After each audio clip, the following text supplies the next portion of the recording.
Emily Carter once believed she was the happiest woman in the world. Every morning, she woke up beside Thomas, her husband of 15 years, and watched the sunlight pour through the wide windows of their coastal home. The sound of the ocean had always been her favorite music. It reminded her of the early days when they had nothing but dreams and promises. Back then, Thomas would hold her hand and say, "One day we'll build something beautiful together." And they did. Their home was that dream made real. It stood proudly on the cliffs above the sea, its white walls bright against the blue sky. Emily loved everything about it: the creaking floors that sounded like laughter, the big kitchen where they had shared so many quiet dinners, and the long glass windows that looked out to the endless waves. Every corner of the house carried a piece of their story. When Thomas first started his business, they were young and uncertain. Emily had supported him through long nights, through every plan, every failed deal, and every small success. She believed in him even when others didn't. She typed his letters, cooked his meals, and reminded him to rest. Thomas would look at her and smile, saying she was his lucky star. They were a team. Years passed, and the business grew faster than either of them expected. Money came easily. There were parties, new friends, and trips abroad. Thomas changed his suits, his car, his watch, and slowly Emily noticed he was changing inside too. He smiled less at home and more at strangers. He spent more time at work, and when he did come home he seemed distracted, always staring at his phone or talking about his next deal. Emily tried to keep the warmth alive. She cooked his favorite meals and asked about his day, but he barely looked up from his screen. When she told him she missed him, he only said, "I'm doing all this for us." But she no longer felt part of that us. Sometimes she would walk along the beach below their home, her feet sinking into the cool sand, thinking of how things used to be. She remembered the nights when they'd dance in the living room with no music playing, just laughter. She remembered how he once looked at her as if she was his whole world. Now his eyes were elsewhere, always searching for something beyond her. One evening, Emily invited him to dinner on the patio, hoping they could reconnect. She set the table with candles, cooked his favorite dish, and wore the blue dress he had once said made her look like the ocean itself. But when Thomas arrived home, he didn't even notice. He sat down, answered a few work calls, and ate in silence. When she asked if something was wrong, he only shrugged and said he was tired. The candles burned down, the stars came out, and Emily realized she had eaten most of her meal alone. She sat quietly for a long time after he went inside, listening to the waves crash below the cliffs. The sea sounded louder that night, like it was trying to tell her something she didn't want to hear. In the days that followed, Emily threw herself into small things, watering her plants, painting, baking. She told herself it was just a phase, that every marriage had quiet seasons. But deep down she felt the distance growing. It wasn't just silence now, it was emptiness. When Thomas smiled, it was different. It didn't reach his eyes. His laughter seemed forced, polite. He began to come home later and leave earlier. Once she found a perfume scent on his jacket that wasn't hers. She didn't ask about it. She just folded the jacket and placed it in the closet, pretending she hadn't noticed. She didn't want to fight. She wanted to believe the man she loved was still there. But even as she tried to keep hope alive, she started to feel invisible. She could be in the same room as Thomas, and he would walk past her as if she were a shadow. Her voice, her presence, nothing seemed to reach him anymore. Emily started to spend more time in her art studio, a small sunlit room overlooking the water. She painted the sea over and over again, blue, gray, gold, trying to capture its changing moods. Each painting felt like a part of her heart, full of motion and sorrow. Sometimes she would sit there for hours just watching the light move across the waves. One afternoon a storm rolled in. The wind howled and rain lashed against the windows. Thomas had promised he'd be home early, but the hours passed and he didn't come. Emily waited by the window, her cup of tea gone cold. When he finally walked in, he looked surprised to see her waiting. "Did you eat?" she asked softly. He didn't answer right away. "I already had dinner," he said finally, his voice distant. "With who?" she asked, but he just shook his head and went upstairs. Emily sat alone at the table, listening to the thunder fade. The candles flickered out one by one and she felt something inside her go out too. In the days that followed, she noticed that Thomas no longer said good morning or good night.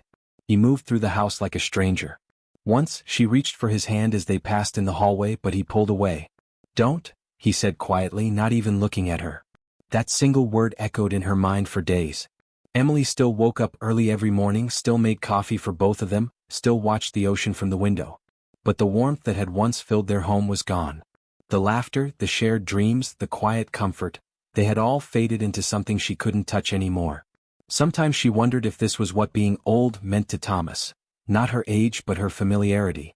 Maybe he no longer saw the woman who had stood beside him all those years. Maybe he only saw someone who reminded him of a life he had already outgrown. Emily didn't know it then, but this was the beginning of the end, the slow unraveling of a love that had once seemed unbreakable.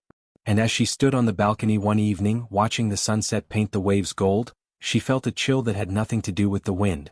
Something was changing, quietly but surely. The life she thought was perfect was beginning to crack, and she could feel the pieces slipping through her fingers like sand. The evening started like any other. Emily had prepared dinner, roast chicken, vegetables, and the apple pie Thomas used to love. She lit candles and turned on soft music, hoping that maybe, just maybe, this night would be different. She wanted to remind him of the warmth they once had, the small moments that used to make them both laugh. The clock ticked quietly as she waited. 6 o'clock passed, then 7. The food grew cold, the candles melted down to small pools of wax. When Thomas finally walked through the door, he looked tired, but not the kind of tired that came from work. It was a tiredness that seemed to come from being near her. "You're late," Emily said softly, her voice careful. He didn't answer. He took off his jacket, dropped his keys on the table and glanced around the room. "You cooked," he said as if it surprised him. "I thought we could eat together," she replied, trying to smile. "It's been a while." Thomas sighed and rubbed his forehead. "Emily, I already ate." Her smile faltered. "Oh, I didn't know." There was a pause, thick and heavy. The sound of the waves outside filled the silence between them. She wanted to ask where he had been, who he had eaten with, but she was afraid of the answer. She had been afraid of that answer for a long time. "Thomas," she said finally, "I don't know what's happening to us. You barely talk to me anymore. You come home late, you don't look at me. Did I do something wrong?" He shook his head, still not meeting her eyes. "It's not that simple." "Then make it simple," she said quietly, stepping closer. "I just want to understand." He turned away from her, running his hand through his hair. His shoulders were tense. "You wouldn't understand." "Try me," she said, her voice breaking a little. That was when he turned around. His eyes were cold, distant. "Your old Emily. Dead to me." The words hit her like a sharp wind. For a moment she thought she hadn't heard him right. "What?" she whispered. He didn't soften. "I said you're old. You don't excite me anymore. You don't make me feel alive." He spoke the words as if he had been holding them in for years. "We're just going through motions. You're stuck in the past. I can't live like this." Emily felt her heart squeeze tight. "Thomas, we've been together for 15 years. "I know," he said. "And maybe that's the problem." She took a step back, her hands trembling. "After everything we've built? Everything we've done together?" Thomas looked away, his jaw tight. "People change." Emily wanted to scream, to beg, to shake him and make him remember who they used to be. But the look in his eyes told her it wouldn't matter. He had already made up his mind. "Is there someone else?" she asked, her voice barely above a whisper. He didn't answer, and that silence was enough. Tears filled her eyes, but she refused to let them fall. "You said you loved me," she said quietly. "I did," he said. "But that was a long time ago." He walked past her and went upstairs. She heard drawers opening, the sound of hangers scraping, the thud of his suitcase hitting the floor. Each sound felt like a hammer striking her heart. Emily stood in the living room, frozen. She looked around at the home they had built, the pictures on the walls, the books they had collected together, the seashells from their first trip to the beach. All of it felt like a lie now. When Thomas came back down, he was carrying 2 bags. He didn't look at her. He didn't touch her. He just said, "I'll send someone for the rest." "That's it?" she asked, her voice breaking. "You're just going to leave?" He hesitated at the door. For a moment she thought he might turn around, that he might see the pain on her face and remember who she was to him. But he didn't. He just said, "Goodbye, Emily," and closed the door behind him. The sound of that door closing echoed through the house like thunder. Emily stood there, staring at it, waiting for it to open again. But it didn't. The silence that followed was louder than anything she had ever heard. It filled every corner of the house, every space between her heartbeats. She sank into a chair and covered her face with her hands. For a long time she didn't cry. She just sat there, empty, unable to believe what had happened. When the tears finally came, they came quietly. She cried for the love they had lost, for the years she had given, for the woman she had been when they first met. She cried until she had no tears left. Outside, the ocean waves crashed against the cliffs. The wind howled around the house, shaking the windows. The storm had come again just like it had in their early days, but this time there was no comfort in it, only loneliness. Later that night, Emily walked through the rooms of the house. She touched the things they had once chosen together. The couch they bought on their first anniversary, the clock they had argued over but learned to love, the framed photo of them laughing on the beach. She whispered to the empty rooms, "What happened to us?" The walls didn't answer. The only sound was the sea. She wandered upstairs and stopped at the doorway of their bedroom. His side of the bed was empty. The faint smell of his cologne lingered in the air. She sat on the edge of the bed, clutching one of his shirts. For years this room had been full of laughter, whispers, warmth. Now it felt like a museum of something that no longer existed.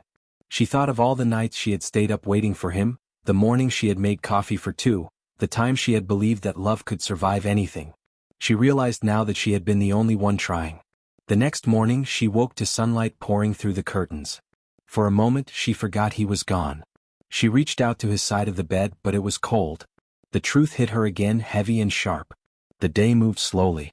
She made coffee, but it tasted bitter. She opened the curtains and looked out at the sea, its waves rolling endlessly against the cliffs. Life outside went on, boats moving across the horizon, birds calling in the wind, but inside, everything felt still. Friends called, but she didn't answer. She didn't want to explain. She didn't want to hear words like, "You'll be okay," or "Time heals." She didn't feel broken in a way time could fix. She felt erased. Days turned into weeks. The house began to feel too big, too quiet. The rooms that once held laughter now held only echoes. Sometimes she thought she heard his footsteps or his voice calling her name, but when she turned, there was no one there. She found herself walking along the beach again, her shoes in her hand, the cold water washing over her feet. The sea had always been their place, but now it belonged only to her. She whispered to the waves, "You're old, Emily." "Dead to me." She repeated his words, not out of anger but disbelief. They still didn't make sense. That night, she sat by the window watching the moon rise over the ocean. The house behind her was dark, but the moonlight touched her face. She realized something then. Thomas had taken his things, but he hadn't taken her strength. He couldn't. She was hurt, yes, but she was still standing, still breathing. And as the tide rolled in, she promised herself one quiet thing. If she was dead to him, then she would learn to live again for herself. The days after Thomas left felt long and heavy, like winter that would never end. Emily woke up every morning to the same silence. The sound of the ocean outside, once peaceful, now felt lonely. She moved through the house quietly, touching the furniture, the pictures, the walls, as if they were old friends she couldn't let go of. Every corner of the house reminded her of him, his laughter, his voice, his shadow. At first she tried to keep everything the same. She made 2 cups of coffee out of habit, still placing one on the table where he used to sit. It would sit there, untouched, until it turned cold. She folded the laundry, changed the sheets, and watered the plants, pretending life was normal. But it wasn't. The house felt too big for one person, and every sound, every creak, every gust of wind, made her feel even smaller. At night, Emily couldn't sleep. She would lie in bed staring at the ceiling, hearing the faint echo of waves crashing below the cliffs. Sometimes she would imagine Thomas walking through the front door again, smiling, saying he made a mistake. But the dream always faded, and she would wake up to the same emptiness. One morning she decided to open the windows. The salty breeze filled the rooms, and for a moment she felt lighter. She spent the day cleaning, dusting, and rearranging things, as if a fresh start could wash away her sadness. But no matter how much she cleaned, the air still felt thick with memories. She realized then that it wasn't the house that was dirty, it was haunted. Not by ghosts but by the past. She began to walk through the rooms slowly, remembering the life that once filled them. The kitchen where Thomas used to taste her cooking and smile. The living room where they watched movies on stormy nights. The hallway where they once argued and then laughed 5 minutes later. Each memory came like a wave, soft and cruel at the same time. Emily stopped in front of a framed photograph on the wall. It was taken the day they bought the house. Thomas had his arm around her, both of them smiling with excitement. They looked young, full of hope. She touched the glass gently, tracing his face with her finger. Her voice broke when she whispered, "You used to love me." Tears filled her eyes, but she wiped them away. She didn't want to cry anymore. She had cried enough to fill an ocean. That evening, Emily sat on the back porch and watched the sunset. The sky was painted in shades of gold and pink, the sea reflecting its beauty. She realized that while everything had changed, the world hadn't stopped. The waves still moved, the sun still rose, and the wind still carried the scent of salt and life. She wondered if she could ever feel alive again. The next morning she woke up before dawn. The house was still and dark. She made herself a cup of tea and stood by the window, watching the first light touch the horizon. It was then that a thought came to her, quiet, sudden but strong. She looked around at the house and whispered, "If I'm dead to him, then this house is too." Her voice was calm but her heart beat fast. For the first time in weeks she felt something clear inside her. Not anger, not sadness, but purpose. She didn't want to live in a shrine of lost love. The home that once symbolized their happiness now felt like a cage. Every room trapped her in a past that no longer belonged to her. She decided she would change it, not sell it, not leave it, but make it disappear in her own way. At first she didn't know what she meant by that. But the idea grew stronger with each passing day. She began by packing away the memories. She took down the photos, folded the clothes that still smelled of him, and placed them all in boxes. She didn't throw them out, she wasn't ready for that, but she hid them in the attic out of sight. The walls looked bare, but for the first time they also looked honest. Emily started moving through the house with quiet determination. She unplugged the lamps, removed the curtains, and rolled up the carpets. She covered the furniture with white sheets, one by one, until the rooms looked like they were asleep. The silence no longer felt painful, it felt peaceful. She spent the afternoons in the garden, trimming the overgrown plants and pulling weeds. The work was hard, but she liked the feeling of dirt on her hands. It made her feel grounded, real. Sometimes she would pause and look back at the house. Its bright white walls now seemed dull, the windows dark and lifeless. Yet she felt no sadness anymore, only a quiet acceptance. One evening, as she watched the sky turn gray, Emily imagined the house sinking slowly into the earth, like an old memory being buried. She didn't want to destroy it, she wanted to let it rest. The love, the laughter, even the pain, it all deserved peace. She started small. She emptied the pool, letting the water drain until only the cracked blue tiles remained. The echo of the water flowing away felt strange, like time itself slipping past her.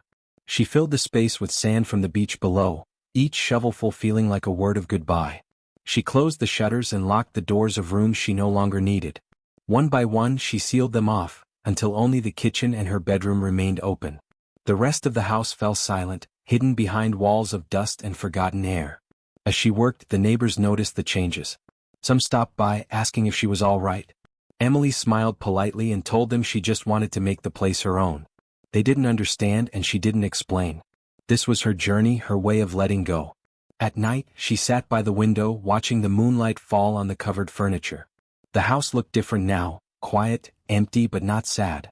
It felt like it was sleeping, finally resting after years of noise and love and loss. Emily began to feel lighter too. The memories still lived inside her, but they no longer hurt. She thought about Thomas sometimes, wondering if he ever missed the life they had built. But she didn't wish for him to come back. The woman who once waited by the door for his return no longer existed. One morning she stood outside looking at her house. The walls were covered with vines, the paint beginning to fade. The place that once stood as a symbol of success and love now blended quietly into the earth around it. And Emily smiled. She felt proud, not because she had destroyed it but because she had freed it. The house, like her, was no longer trapped by what had been. It had become something new, something honest and quiet. As the wind brushed through her hair and the sound of the waves filled the air, Emily whispered, "It's time." And she knew she wasn't talking to the house anymore. She was talking to herself. For the first time in a long while, she didn't feel empty. She felt calm, certain, and alive. The house was silent when Emily began her work. The air inside felt heavy as if it was holding its breath, waiting for something to happen. For weeks, she had lived among the shadows of her memories, unsure what to do with them. But now her decision was clear. The house had held her joy, her love, and her heartbreak. It had witnessed everything, every smile, every tear. Now it would witness her final act of letting go. She started in the living room where she and Thomas used to spend their evenings. The sunlight streamed through the tall windows, touching the old furniture and faded photographs. Emily stood there quietly for a while, her hands clasped in front of her. Then one by one she closed the curtains. The room darkened, the light fading like the warmth that had once filled the space. She didn't cry. Her face was calm, her movements slow and steady. She moved through the house, closing every curtain, every shade, until not a single ray of light remained. The home that had once glowed with laughter and life was now dim and still. It wasn't out of anger, it was a kind of burial, a way to let the house rest, the same way people bury the ones they love when it's time to say goodbye. Next she went outside to the pool. The clear water shimmered under the sun, reflecting the sky. It had always been Thomas's pride.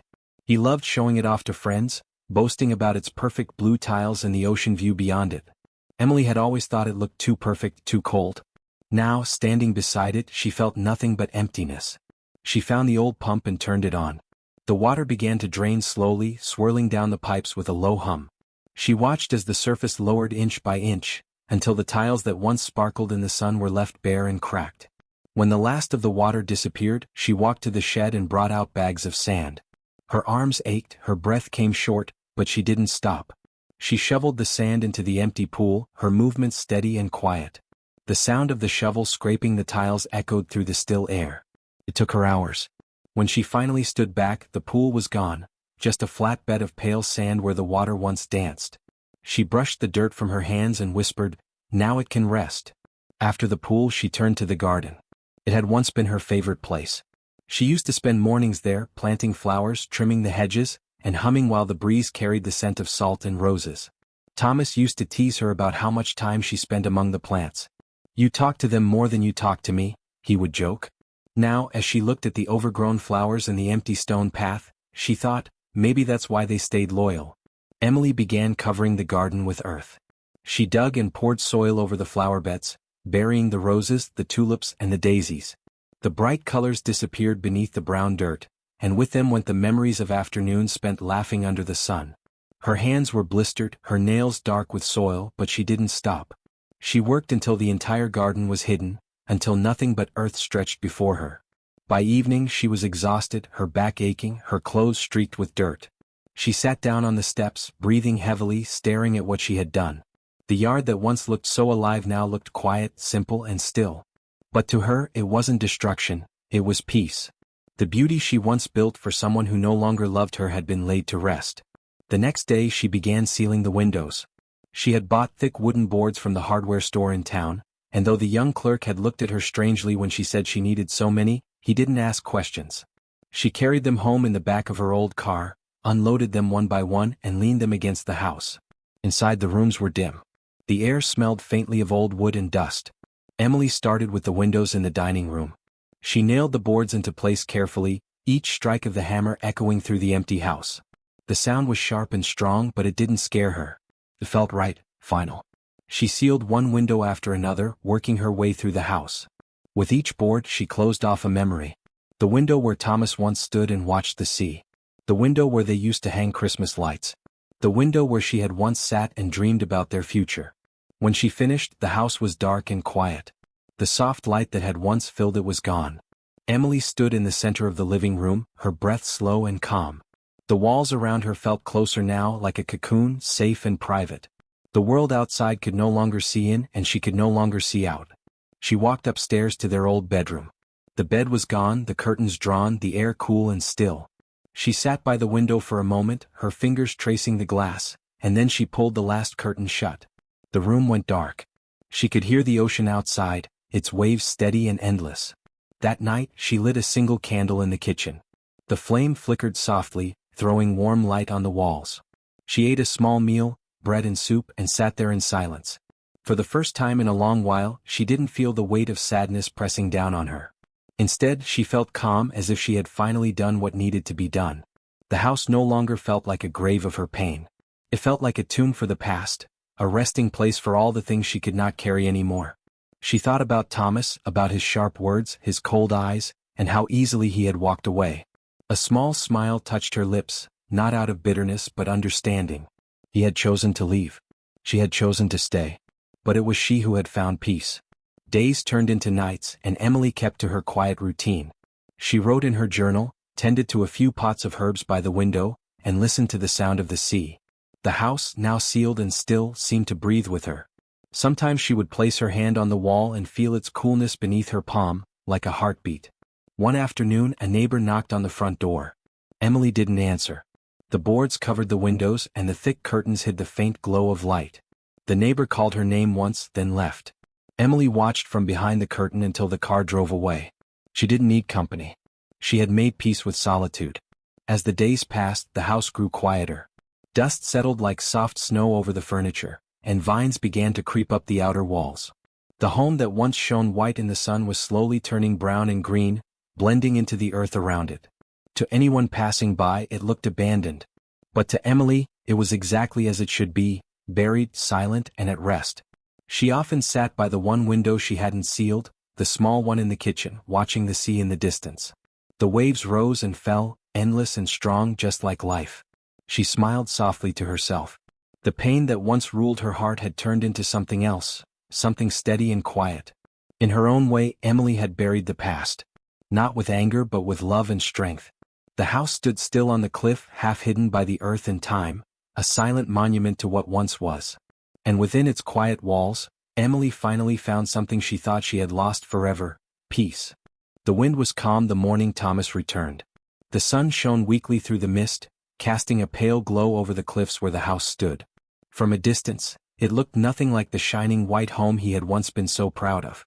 The paint had faded, the garden was covered in earth, and vines climbed up the walls like hands reclaiming what was once theirs. The ocean roared below and seagulls circled above, their cries echoing in the open sky. Thomas parked his car on the gravel path and stepped out slowly. The wind tugged at his coat as he looked up at the house. He frowned. It looked abandoned, almost ghostly. He had imagined it would still stand as a monument to his success, a reminder of what he had built. But now, it looked as if time itself had swallowed it whole. He walked up the stone steps, his shoes crunching against the gravel. The once glittering front door was now dull, its paint cracked. He reached out and turned the handle. It stuck for a moment, then creaked open with a sound that sent a chill down his spine. Inside it was dark. The air smelled of dust and salt. "Emily?" he called, his voice uncertain. For a moment there was no answer, only the soft sound of the wind moving through the cracks in the boards.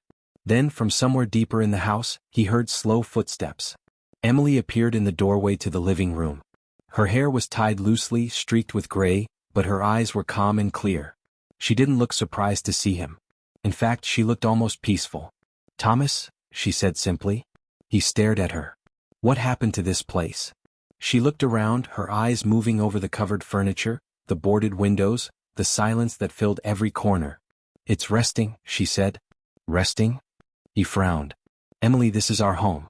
You've ruined it." She gave a small, sad smile. "No, Thomas. I freed it." He stepped closer, his frustration rising. "Freed it? You buried everything we worked for. This house. This was worth a fortune." Emily's voice stayed calm. "It was worth a lot of money, yes. But it cost me everything else." He blinked, taken aback by the quiet strength in her tone. "You're not making sense," he said. "You can't just let it fall apart. You could have sold it or—" She shook her head. "You left it behind. I just let it go." Thomas turned away and walked through the rooms, opening doors, pulling down sheets as if searching for something to prove she was wrong. But all he found were empty spaces. The dining room table was gone, the shelves bare, the windows covered. The air felt thick, almost sacred, like a forgotten chapel. He turned to her. "You've lost your mind." Emily didn't answer. She simply watched him, her expression soft but steady. Thomas ran his hand through his hair, pacing. "You could have lived somewhere else. You could have started over. But this is madness." She looked out the small window where a sliver of light peeked through. "I did start over," she said quietly. "Just not in the way you think." He didn't understand. He couldn't. Thomas walked outside, shaking his head, muttering about how much the house would cost to fix. But as he stepped into the garden, or what was once the garden, he stopped.